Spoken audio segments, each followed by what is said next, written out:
Hello students, very good morning. तो मैं हूं प्रशांत गौतम। आई होप आप सब स्वस्थ होंगे, मस्त होंगे और बढ़िया होंगे। तो चलिए आज हम जो है टेंस स्टार्ट करते हैं। मीन्स टेंस स्टार्ट कर दिए हैं और उसमें आज हम पढ़ेंगे प्रेजेंट इंडेफिनिट टेंस जो होता है उसको 4 भाग में हम डिवाइड कर दिए थे, जो कि है affirmative sentence, negative sentence, interrogative sentence और इंट्रोगेटिव प्लस नेगेटिव सेंटेंस। तो आज हम किसके बारे में पढ़ेंगे?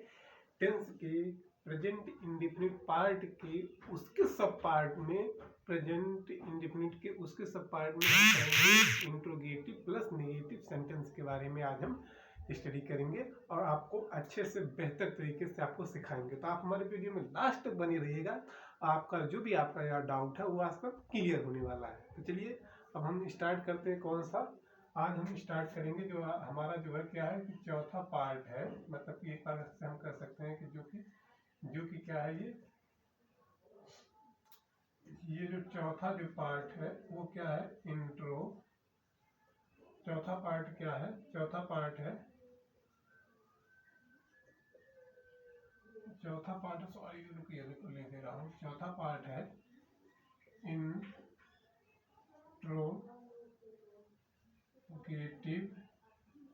प्लस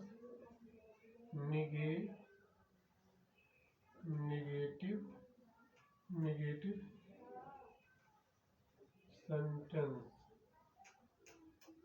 चौथा पार्ट क्या है? चौथा पार्ट क्या है? Interrogative plus negative sentence. चौथा पार्ट क्या है? Interrogative plus negative sentence. चौथा पार्ट क्या है? Interrogative plus negative sentence. हम आपको एक बार पहले रूल दोहरा देते हैं, मतलब रिवाइज करवा देते हैं कि रूल क्या है। कि मतलब सिंगुलर जो नंबर होते हैं, जैसे सिंगुलर नंबर में ही, सी, इट और नेम हो गया, उसके साथ हम किसका प्रयोग करेंगे? डज का प्रयोग करेंगे। और आई, वी, यू, दे के साथ हम किसका प्रयोग करेंगे? डू का प्रयोग करेंगे। डू और डज इसकी सहायक क्रिया है। और प्रेजेंट इंडेफिनिट टेंस के अफर्मेटिव सेंटेंस में केवल हम वर्ब में यस या ईएस का यूज करते हैं और कहीं हम यस या ईएस का यूज नहीं करते हैं। किसमें? वर्ब में। अगर हमको प्रेजेंट इंडेफिनिट टेंस के अफर्मेटिव सेंटेंस की पहचान करनी है तो उसके वर्ब में हम ई और एस का अगर मतलब पहचान कर ले जाएंगे तो हमको पता चल जाएगा कि ये अफर्मेटिव सेंटेंस है। और एक यह बता दें कि इस प्रेजेंट इंडेफिनिट टेंस के लास्ट में ता है, ती है, ते आए तो वो क्या हो जाता है? प्रेजेंट इंडेफिनिट टेंस कहलाता है, जो कि हमने यहाँ पर पहले लिख दिया है। तो अब हम पढ़ेंगे कि इंट्रोगेटिव प्लस नेगेटिव सेंटेंस, मतलब कि अब हम इंट्रोगेटिव प्लस नेगेटिव सेंटेंस के बारे में इंट्रोगेटिव प्लस नेगेटिव सेंटेंस के बारे में पढ़ेंगे। तो थोड़ा मोटा मोटा हम आपको अगर समझा दें तो नेगेटिव का मतलब क्या हो जाएगा? नेगेटिव का यहाँ पर मतलब हम समझ लेते हैं क्या हो जाता है कि जो है नॉट हो जाता है। ठीक, जिसमें वर्ड में नहीं शब्द का प्रयोग हो। ठीक, जहाँ जिस वर्ड में नहीं का प्रयोग हो वहां पर हम क्या प्रयोग करते हैं? नॉट का प्रयोग करते हैं। और इंट्रोगेटिव में, इंट्रोगेटिव का मतलब जहां पर प्रश्न पूछा जाए, जहां पर जैसे प्रश्न की बात अगर जहां पर हम कर रहे हैं, किसकी बात कर रहे हैं? प्रश्न की बात कर रहे हैं, तो वो क्या है? अगर वो आ जाए तो वो क्या हो जाएगा? वो हो जाएगा इंट्रोगेटिव सेंटेंस। मीन्स हम उस सेंटेंस को आपको बताने वाले हैं जिसमें इंट्रोगेटिव सेंटेंस भी हो और नेगेटिव सेंटेंस दोनों एक साथ मिला हो।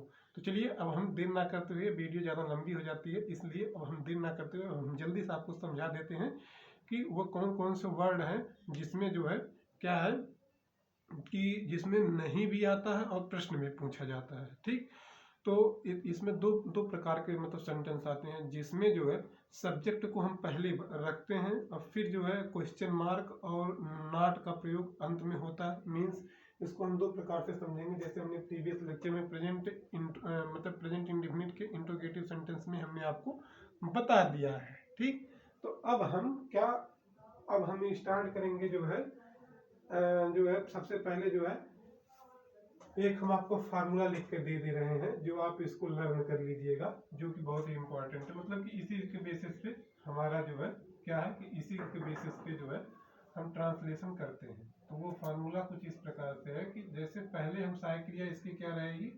Do oblique does. ठीक, सहायक क्रिया डू ऑब्लिक डज। उसके बाद जो है उसके बाद इसमें क्या आ जाएगा? उसके बाद यहाँ पर आ जाएगा सब्जेक्ट। ठीक, डू डज सब्जेक्ट फिर नॉट। ठीक, डू हो गया, डज हो गया, ये तो अपने अनुसार लगाएंगे, फिर सब्जेक्ट हो गया, फिर क्या हो जाएगा, नॉट हो जाएगा, फिर क्या हो जाएगा, वर्ब की फर्स्ट फॉर्म हो जाएगी, फिर क्या हो जाएगा, ऑब्जेक्ट हो जाएगा, ऑब्जेक्ट हो जाएगा। ये जो है आज का ये मतलब कि ये जो है बहुत ही इम्पोर्टेंट फार्मूला है। हम इसी के बेसिस पे हम क्या करेंगे, टेंस मतलब इसी के बेसिस पे हम क्या है, इसी के बेसिस पे हम ट्रांसलेशन करेंगे। चलिए अब इससे मिलता जुलता जो है, अब हम जो है वाक्य को समझते हैं। तो वाक्य जो है, अगर ऐसे अगर हम प्रश्न अगर हम करें, क्या है कि क्या, अगर जो पहला वाक्य का अगर ट्रांसलेशन करना है, क्या तुम, ठीक, थोड़ा बड़ा बड़ा लिख रहे हैं कि क्या, अरे यार कैसे लिखा हूं, क्या तुम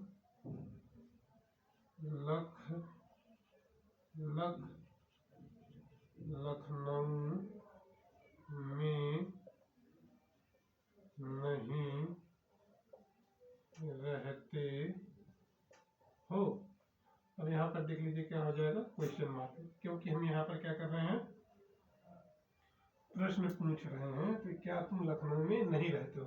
अब यहाँ पर देख लीजिए, यहाँ पर क्या है कि क्या पहले आया है, क्या है मतलब कि क्वेश्चन मार्क्स वर्ड मतलब वाक्य के सबसे पहले आया, तो उसकी अंग्रेजी हम कभी नहीं लिखेंगे। आप एक रूल आप समझ लीजिएगा कि जब जब क्वेश्चन मार्क वाला जो वर्ड है, क्या, कब, कौन, किसका, कौन सा, उसकी हम अंग्रेजी कभी नहीं लिखेंगे।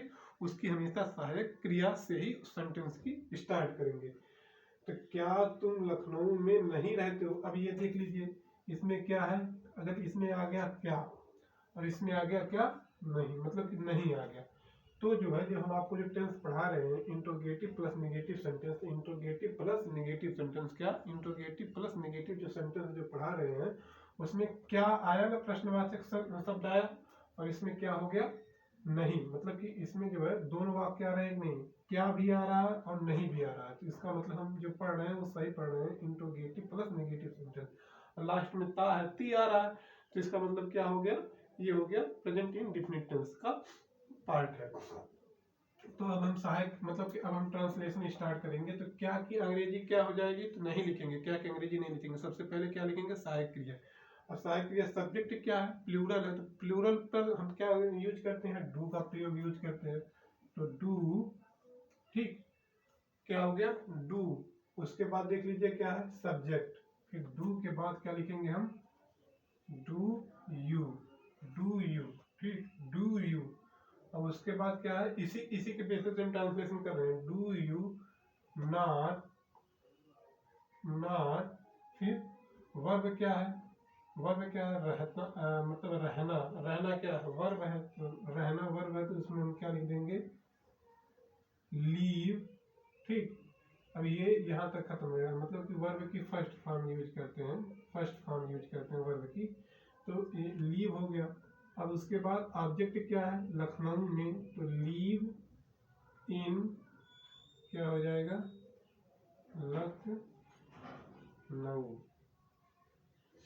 तो ये हमारा क्या हुआ, सेंटेंस तैयार हो गया। लास्ट में हम यहाँ पर फुल स्टॉप नहीं लगाएंगे, हम क्या लगाएंगे, क्वेश्चन मार्क लगाएंगे।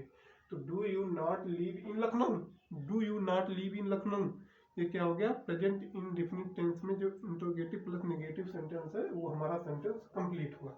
देखिए वीडियो लेक्चर कितने मिनट की हो गई, तो कंप्लीट हुआ। अब जो है क्या हुआ है, नहीं सोता है। अब देख लीजिए, अब दूसरा जो है, दूसरा वर्ड क्या है कि क्या वह नहीं सोता है। अब देख लीजिए, इसमें क्या भी आ गया, इसमें क्या है, क्या भी आ गया और नहीं भी आ गया, ठीक। इसमें क्या आ गया, क्या भी आ गया और नहीं भी आ गया, तो इसका मतलब क्या आ गया कि इंट्रोगेटिव प्लस नेगेटिव सेंटेंस है। जब भैया जब इंट्रोगेटिव प्लस नेगेटिव जब सेंटेंस है, क्या है, इंट्रोगेटिव जब प्लस नेगेटिव जब सेंटेंस है, तो इसमें हम क्या करेंगे कि इसकी जो है सबसे पहले हम क्या करेंगे, हेल्पिंग वर्ब से स्टार्ट करेंगे। तो इसका जो है जो सब्जेक्ट क्या है, सिंगुलर नंबर, तो सिंगुलर नंबर के साथ क्या प्रयोग करेंगे, डज का प्रयोग करेंगे। तो क्या हो जाएगा, डज, डज, सॉरी, बढ़िया लिख रहा हूँ, डज डज डज हो गया। अब डज उसके बाद क्या है, डज के बाद हम क्या लिखेंगे, सब्जेक्ट डज ही, उसके बाद फिर नॉट, ठीक, डज ही नॉट, फिर सोना का अंग्रेजी में क्या हो जाएगा, सोना की स्लीप।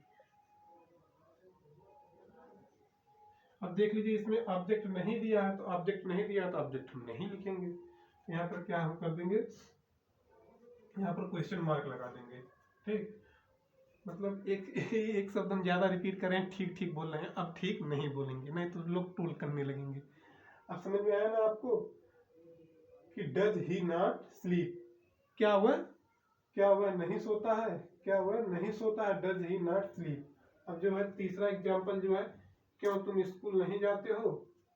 तो अगर हम पूछें, किसी से प्रश्न पूछें, अब उसको अंग्रेजी में अगर हम पूछना चाहें, अगर हम अंग्रेजी में पूछना चाहें तो सी में क्यों क्यों क्यों क्यों तुम स्कूल नहीं, क्यों तुम स्कूल नहीं जाते हो, क्यों तुम स्कूल नहीं जाते हो, क्यों तुम स्कूल नहीं जाते हो। तो इसका ट्रांसलेशन क्या हो जाएगा, क्यों तुम स्कूल नहीं जाते हो। तो क्यों का क्या हो जाएगा, क्यों को मतलब कि क्यों को क्या करेंगे, क्योंकि अंग्रेजी हम नहीं लिखेंगे। सबसे पहले ये देख लीजिए, ये क्या है, क्वेश्चन मार्क की बात कर रहे हैं और यहाँ पर नॉट लिखा है। तो इसको जो है हम सबसे पहले कैसे स्टार्ट करेंगे, इसको हम स्टार्ट करेंगे कि क्यों को, ये हम सब्जेक्ट को देखेंगे, सब्जेक्ट सिंगुलर या प्लूरल। तो सब्जेक्ट क्या है, प्लूरल हो गया। जब भैया जब सब्जेक्ट जब क्या हो गया, प्लूरल हो गया, तो हम इसमें हम क्या कैसे स्टार्ट करेंगे, सहायक क्रिया डू से स्टार्ट करेंगे। Do you not go. अब डायरेक्शन जाने आने का बात करा, मतलब जहां से एक स्थान से दूसरे स्थान पर जा रहे हैं, वहां उसके बीच में हम क्या लगा देंगे, टू। तो डू हो गया, डू डज, फिर यू सब्जेक्ट हो गया, फिर नॉट लगा दिए, फिर वर्ब की फर्स्ट फॉर्म लगा दी, फिर ऑब्जेक्ट क्या है, स्कूल क्या हो जाएगा, object.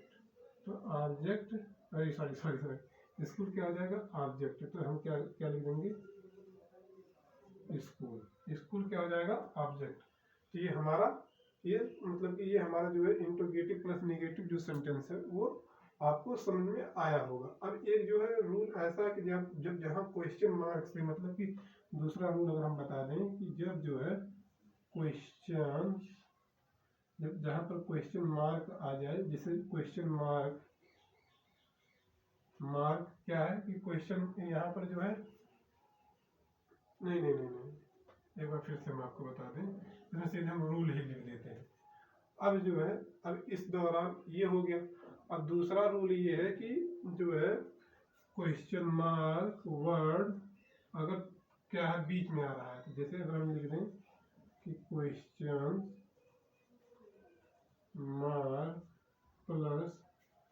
Mark plus do oblique does plus not, फिर सब्जेक्ट, फिर वर्ब की फर्स्ट फॉर्म, फिर ऑब्जेक्ट, ठीक। तो ये जो है, ये भी हमारा एक दूसरे रूल का फार्मूला हो गया, दूसरे रूल का ये हमारा क्या हो गया, फार्मूला हो गया।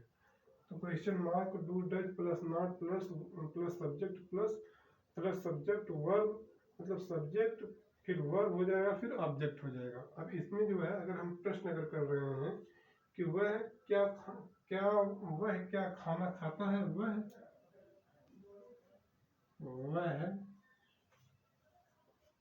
क्या खाना खाता है। अब यहाँ पर क्या है, यहाँ पर जो है हम, यहाँ पर क्या हुआ है, खाना खाता है। तो क्या वह खाना खाता, अरे क्या वह खाना नहीं खाता, सॉरी, क्या वह, एक ही सेंटेंस हम लिख के देखने की वीडियो कितनी लंबी हो गई। चलिए ठीक है, अभी 2 सेंटेंस हम बना सकते हैं। तो क्या वह क्या खाना नहीं खाता है। वह क्या खाना नहीं खाता। अब क्या है कि हम, सॉरी,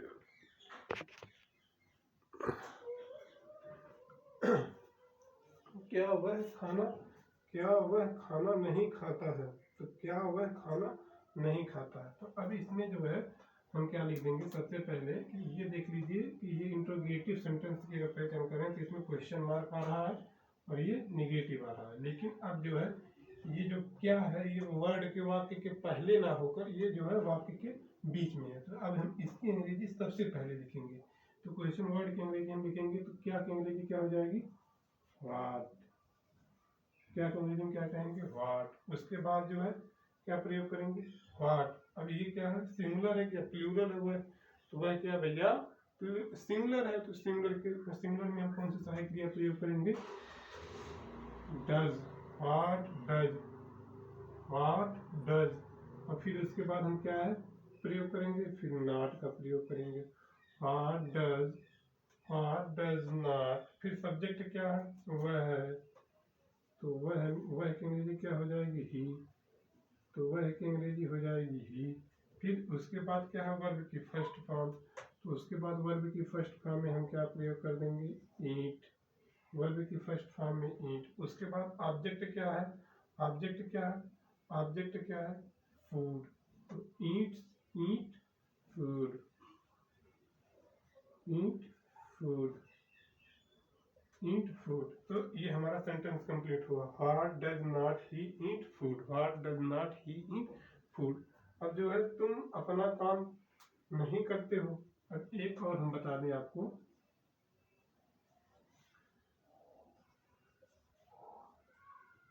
तुम क्या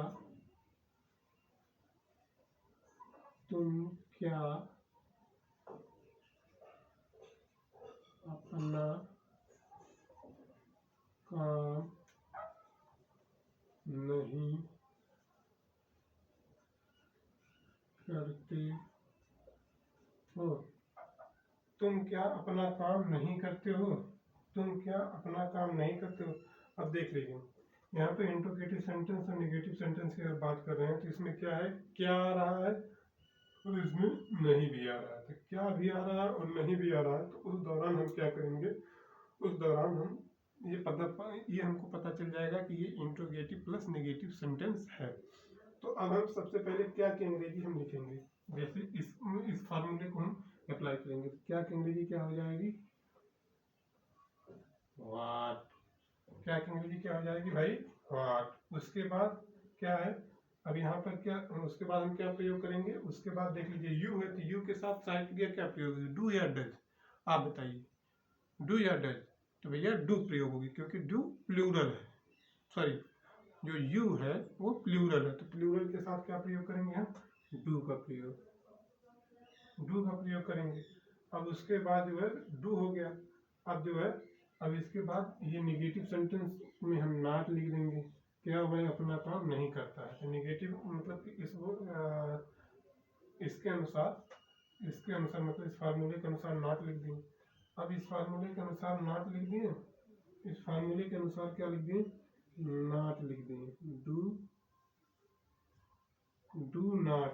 अब उसके बाद हम क्या लिखेंगे, सब्जेक्ट लिखेंगे यहाँ पर प्लस। अब हम उसके बाद क्या लिखेंगे, सब्जेक्ट लिखेंगे। सब्जेक्ट में क्या हो जाएगा, यू। सब्जेक्ट में क्या हो जाएगा, you. Do, what do you, what do not you. अब उसके बाद अब करते हो का अंग्रेजी में क्या, करते रहना को अंग्रेजी में क्या कहते हैं, डू। तो ये डू ये सहायक क्रिया है। लेकिन ये डू है क्या, इसमें हम यूज करेंगे डू यहाँ पर, ये जो है हेल्पिंग वर्ब है, मतलब डू यहाँ पर वर्ब है, डू यहाँ पर मेन वर्ब है, मेन वर्ब।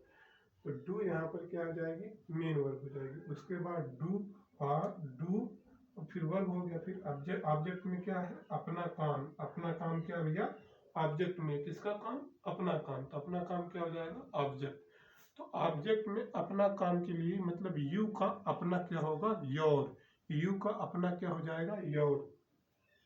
तो यू का अपना क्या हो जाएगा, योर, और अपना वर्क, मतलब अपना काम को अंग्रेजी में क्या कहेंगे भैया, वर्क कहेंगे। तो ये जो है आई होप आपको अच्छे से समझ में आया होगा कि ये जो मतलब कि what do not you do your work, what do you not you do your work. तो आपको अच्छे से समझ में आया होगा कि इंट्रोगेटिव नेगेटिव सेंटेंस क्या होता है और उसका हम ट्रांसलेशन कैसे करते हैं। तो आप हमारे वीडियो में लास्ट तक बने रहिए, मतलब बने हैं इसके लिए बहुत ही आपके लिए मतलब बधाई हो, या आपको थैंक यू बोलना चाहता हूँ। और यार प्लीज़ हम वीडियो को डेली यहाँ पर रिकॉर्ड करते हैं और आपके पास भेजते हैं, तो प्लीज़ आप जो है थोड़ा सा अपना सपोर्ट हमारे साथ करिएगा, और हमारे वीडियो को लाइक कर दीजिएगा, चैनल को सब्सक्राइब कर दीजिएगा और शेयर करना मत भूलिएगा। सो आज के लिए बस इतना ही, all the best, thank you. अब हम नेक्स्ट स्टार्ट करते हैं प्रेजेंट कंटिन्यूअस टेंस के बारे में, और उसको आपको सिखाएंगे और समझाएंगे और पढ़ाएंगे भी। चलिए, all the best, thank you.